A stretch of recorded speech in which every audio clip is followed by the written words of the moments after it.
Today I'm discussing couples therapy, the good, the bad, and the ugly. I'm couples therapist Dr. Wyatt. I've been in private practice since 2004. If you want to learn more about my most comprehensive resource, my ER Marriage Intensive, to rebuild your relationship in 90 days, comment the word ER and I'll send you the details. So there's several things to cover with the good for couples therapy. One good thing is addressing your resentments. Couples have unresolved resentments because marriage involves two imperfect people living side by side day in and day out. Inevitably, feelings get hurt, needs go unmet, and then resentment takes hold. And unfortunately, we're not trained on how to handle resentment, so we tend to stuff them down. But one advantage of couples therapy is you can address your resentments. And it's so cathartic to get it out, to be able to process it, to be able to discuss your resentments so that you're not holding on to it. Because when you hold on to resentments, it creates walls. And it's hard to feel like friends with someone you resent, hard to have intimacy with someone you resent. It's hard to communicate when you have active resentment. So one good thing about couples therapy is it gives you an opportunity to openly discuss your resentments in a safe place. Another good thing that can come out of couples therapy is to get unstuck. Couples often get at an impasse. They have a struggle, they have a conflict, they have a problem, and they can't even talk about it, and therefore they don't know how to move forward. They don't know how to develop any solutions, and they feel hopeless because they feel stuck. Just like a truck with the wheel spinning and spinning in the mud, that's how it can start to feel in your relationship.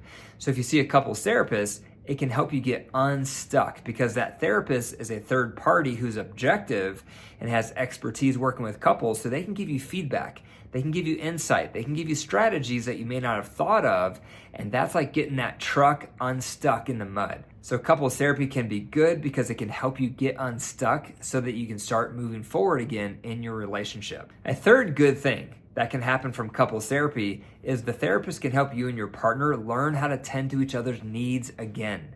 When you have active resentments and you're not communicating well, you have lots of conflict, meeting each other's needs goes out the window. And when our needs aren't met, we start feeling hopeless in our relationship. So a couples therapist can help you work through all those issues so that you can learn to meet each other's needs again. And my wife and I went through this back in the early stages of our relationship when we reached out for support with couples therapists. That's exactly what happened for us. We slowly worked through our resentments. We slowly got unstuck. And then eventually we learned how to tend to each other's needs again. One thing that can be bad in couples therapy is just the discomfort of discussing your resentments. A lot of times we don't want to bring them up. We don't want to dig them up. But when you see a couples therapist, that's why you're there. So you have to confront your resentments. You have to listen to your partner's resentments. And that can be uncomfortable for a lot of people because they've learned to compartmentalize. They've learned to stuff those things down. And they're worried it's going to erupt into an explosion. So they've learned to avoid those topics. So then to go to a couples therapist and intentionally talk about those resentments can be really uncomfortable for a lot of people. Another bad element of couples therapy is the discomfort of admitting you need help. We all like to feel like we're self-sufficient and that we can just figure things out on our own. And when you realize you can't in your marriage and that you need help, that's an uncomfortable feeling because a lot of us want to feel self-reliant. And I've heard a lot of people say to me, I'm intelligent, my partner's intelligent, we should be able to figure this out. But the reality is you've never been trained on how to be a successful partner or how to have a successful marriage.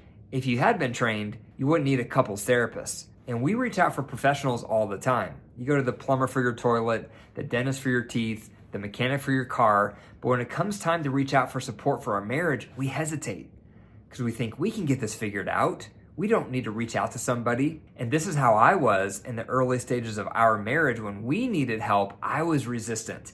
What made it worse is I was becoming a therapist. So I thought I can become our own therapist. And that was the worst mistake I ever made because that prevented us from receiving professional help that we desperately needed. Another bad thing that can happen in couples therapists is you may get confronted by the therapist. A couples therapist's job is to focus on what's going on in the relationship and to highlight what each partner can be doing better. And some partners have blind spots. Some partners have growth areas. Some partners need to improve things. Some partners have unrealistic expectations.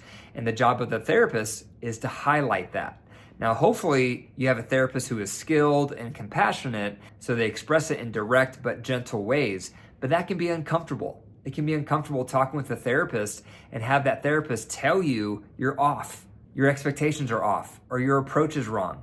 That can be uncomfortable to receive that kind of feedback from your therapist. The ugly side of couples therapy can involve a couple things. One, you might get blindsided. You may walk into a session and think things are going pretty well with your partner. You think you're on the same page with what you're going to talk about. And then all of a sudden, your spouse brings up a topic that they're upset about with you, and you never saw it coming. You get blindsided in front of your therapist. So not only are you hurt with what you just heard your partner say about you, but then you're embarrassed because they said it in front of the therapist and you never saw it coming. This is quite common, which is why I always recommend couples to discuss before showing up for therapy what they want to get out of the session, what they want to address, so that neither partner is getting blindsided, because it never feels fun to get blindsided, especially in front of your therapist. A second thing that can be ugly in couples therapy is you may have a blow up. These resentments that you're addressing are hot topics. One or both of you have strong feelings around these issues, which is why it's harmed your relationship so much. So when you finally start unpacking it in couples therapy, it might lead to a blow up.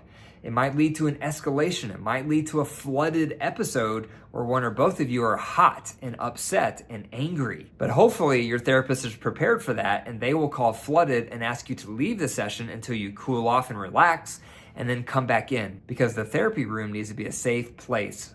A third thing that can be ugly in couples therapy is it may not work. And if that's the case, then you might start feeling hopeless about the future of your marriage.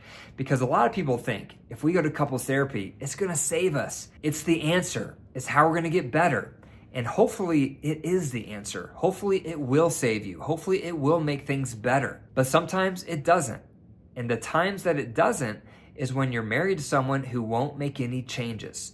Your partner is resistant. They're not teachable, they're not open, they can't see their part of the equation, and they won't work on themselves. When that's the case, change is not possible. So your experience in couples therapy may lead to no changing, it may lead to no results, and worse, it may show you that your partner is not willing to make any changes. And when that happens, you can start feeling hopeless because you put so much hope in couples therapy. But when you see that couples therapy is not working, then you might start feeling despair about the future of your relationship. So that's the good, the bad, and the ugly with couples therapy. The good is you can address your resentments, get unstuck, and learn how to tend to each other's needs again. The bad is the discomfort discussing these resentments, admitting you need help, and possibly getting confronted by the therapist on your growth areas. And the ugly might be you might get blindsided by your partner in session, you might have a blow up, and you might realize that your partner is resistant to change, and therefore couples therapy is not going to work. If you're ready to go all in on your relationship to move it from roommates to lovers, consider joining my most comprehensive resource, my ER Marriage Intensive. To learn more, comment the word ER and I'll send you the link. If you found value in this video, be sure to like it, subscribe to my channel, and share it with one other family member or friend that you know would find it helpful. And if you enjoyed this video, be sure to watch this one next. Thanks for watching, and I'll see you in the next one.